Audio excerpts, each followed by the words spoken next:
ಉತ್ತರ ಕನ್ನಡ ಜಿಲ್ಲೆಯ ರಾಷ್ಟ್ರೀಯ ಹೆದ್ದಾರಿ 66ರಲ್ಲಿ ಬರುವ ಅಂಕೋಲಾ ತಾಲೂಕಿನ ಶಿರೂರು ಭಾಗದಲ್ಲಿ ಮತ್ತೆ ಮಳೆಯಾಗ್ತಾ ಇದೆ. ಗುಡ್ಡದ ಮಣ್ಣು ಸಡಿಲವಾಗಿದೆ. ಪರಿಣಾಮ ಕುಸಿಯುವ ಭೀತಿ ಉಂಟಾಗಿದೆ. ಜನರು ಗುಡ್ಡದ ಸಮೀಪ ವಾಹನಗಳನ್ನು ನಿಲ್ಲಿಸದಂತೆ ಜಿಲ್ಲಾಧಿಕಾರಿ ಲಕ್ಷ್ಮೀಪ್ರಿಯ ಆದೇಶ ಕೊಟ್ಟಿದ್ದಾರೆ. ಕಳೆದ ವರ್ಷದ ಗುಡ್ಡ ಕುಸಿತದಿಂದ 11 ಜನ ಮೃತಪಟ್ಟಿದ್ದರು.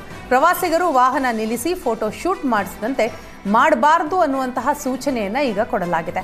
ಗುಡ್ಡದ ಪಕ್ಕದಲ್ಲೇ ಇರುವ ಗಂಗಾವಳಿ ನದಿಯಲ್ಲಿ ಮೀನುಗಾರಿಕೆ ಹಾಗೂ ಸಾರ್ವಜನಿಕರು ಇಳಿಯೋದಕ್ಕೂ ಕೂಡ ನಿರ್ಬಂಧ ಇದೆ.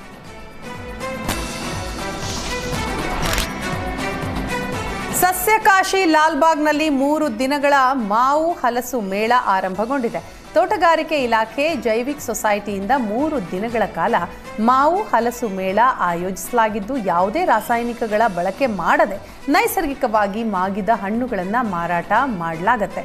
ಬೆಳಿಗ್ಗೆ 7ರಿಂದ ಸಂಜೆ 6ರವರೆಗೆ ಹಣ್ಣುಗಳ ಮಾರಾಟ ಹಾಗೂ ಮಾರಾಟ ಪ್ರದರ್ಶನ ಕೂಡ ನಡೆಯಲಿದ್ದು, ಪ್ರಪಂಚದಲ್ಲಿ ಅತ್ಯಂತ ದುಬಾರಿ ಮಾವಿನ ತಳಿಯಾದ ಮಿಯಾಜ್ಕಿ ಮಾವು, ಟಿಪ್ಪು ಸುಲ್ತಾನರ ಕಾಲದ ಮಾವಿನ ತಳಿಯ ಹಣ್ಣುಗಳ ಪ್ರದರ್ಶನ ಮತ್ತು ಮಾರಾಟ ಇರಲಿದೆ. ಮೈಸೂರು ಸ್ಯಾಂಡಲ್ ಸೋಪ್ ರಾಯಭಾರಿಯಾಗಿ ತಮನ್ನಾ ಭಾಟಿಯಾ ಆಯ್ಕೆ ಮಾಡಿದ್ದಕ್ಕೆ ಆಕ್ರೋಶ ವ್ಯಕ್ತವಾಗ್ತಾ ಇದೆ. ಕನ್ನಡದ ನಟಿ ಬದಲು ಪರಭಾಷಾ ನಟಿಯನ್ನು ಆಯ್ಕೆ ಮಾಡಿದ ಸರ್ಕಾರದ ವಿರುದ್ಧ ನೆಟ್ಟಿಗರು ಸೋಷಿಯಲ್ ಮೀಡಿಯಾದಲ್ಲಿ ಆಕ್ರೋಶ ವ್ಯಕ್ತಪಡಿಸಿದ್ದಾರೆ. ಇನ್ನು ಮುಂದೆ ಸ್ಯಾಂಡಲ್ ಸೋಪ್ ಖರೀದಿ ಮಾಡೋದನ್ನ ನಿಲ್ಲಿಸ್ತೇನೆ, ನಮ್ಮ ತೆರಿಗೆಯನ್ನ ಪೋಲಾಗೋದಕ್ಕೆ ಬಿಡೋದಿಲ್ಲ ಅಂತ ನೆಟ್ಟಿಗರು ಪೋಸ್ಟ್ ಕೂಡ ಹಾಕಿದ್ದಾರೆ. ಕರ್ನಾಟಕದಲ್ಲಿ 6.5 ಕೋಟಿಗೂ ಹೆಚ್ಚಿನ ಜನಸಂಖ್ಯೆ ಇದೆ. ಈ ಪೈಕಿ 2 ಕೋಟಿಗೂ ಹೆಚ್ಚು ಹೆಣ್ಣುಮಕ್ಕಳಿದ್ದಾರೆ. ಮೈಸೂರು ಸ್ಯಾಂಡಲ್ಗೆ ರಾಯಭಾರಿಯಾಗೋದಕ್ಕೆ ಕರ್ನಾಟಕದ ಒಬ್ಬ ಮಹಿಳೆಯೂ ಸಿಗಲಿಲ್ವಾ ಅಂತ ಕಿಡಿಕಾರಿದ್ದಾರೆ. ಸರ್ಕಾರದ ಈ ನಿರ್ಧಾರದಿಂದ ಹಿಂದೆ ಸರಿಯದೆ ಹೋದರೆ ಮೈಸೂರು ಸ್ಯಾಂಡಲ್ ಸೋಪನ್ನು ಬಾಯ್ಕಾಟ್ ಮಾಡೋದಾಗಿ ಗ್ರಾಹಕರು ಈಗ ಕಮೆಂಟ್ ಹಾಕ್ತಿದ್ದಾರೆ.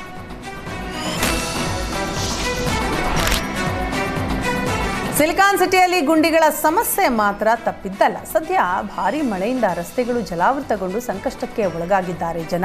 ಇದರಿಂದ ಬೇಸತ್ತಂತಹ ವ್ಯಕ್ತಿಯೊಬ್ಬರು ಬಿಬಿಎಂಪಿಯ ಬಳಿ 50 ಲಕ್ಷ ರೂಪಾಯಿ ಪರಿಹಾರ ಕೇಳಿ ಲೀಗಲ್ ನೋಟಿಸ್ ಕೊಟ್ಟಿದ್ದಾರೆ. ಕಿರಣ್ ಜೀವನ್ ಎಂಬುವವರು 50 ಲಕ್ಷ ರೂಪಾಯಿ ಪರಿಹಾರ ಕೇಳಿ ಬಿಬಿಎಂಪಿಗೆ ಲೀಗಲ್ ನೋಟಿಸ್ ಕೊಟ್ಟಿದ್ದಾರೆ. ರಾಮಮೂರ್ತಿ ನಿವಾಸಿಯಾಗಿರುವ ಕಿರಣ್ ಪ್ರತಿದಿನ ರಾಮಮೂರ್ತಿ ನಗರದಿಂದ ರಿಚ್ಮಂಡ್ ಸರ್ಕಲ್ ಬಳಿಯ ಕಾಲೇಜಿಗೆ ಪ್ರಯಾಣ ಮಾಡ್ತಾ ಇದ್ರು. ಈ ವೇಳೆ ರಸ್ತೆ ಗುಂಡಿಗಳಿಂದ ಹಲವು ಆರೋಗ್ಯದ ಸಮಸ್ಯೆ ಎದುರಿಸ್ತಾ ಇದ್ದು, ಆಸ್ಪತ್ರೆಯಲ್ಲಿ ಚಿಕಿತ್ಸೆ ಪಡೆದಿರೋದು ಮತ್ತು ಮಾನಸಿಕವಾಗಿ ಹಿಂಸೆ ಅನುಭವಿಸಿದ್ದಕ್ಕಾಗಿ 15 ದಿನದ ಒಳಗಾಗಿ 50 ಲಕ್ಷ ಕೊಡಬೇಕು ಅಂತ ನೋಟಿಸ್ ನೀಡಿದ್ದಾರೆ.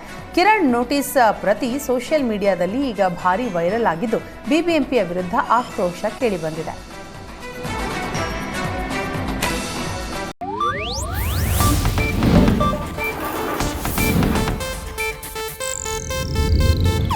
ಇದು ಏಷ್ಯಾನೆಟ್ ನ್ಯೂಸ್ ನೆಟ್ವರ್ಕ್ ಪ್ರಸ್ತುತಿ.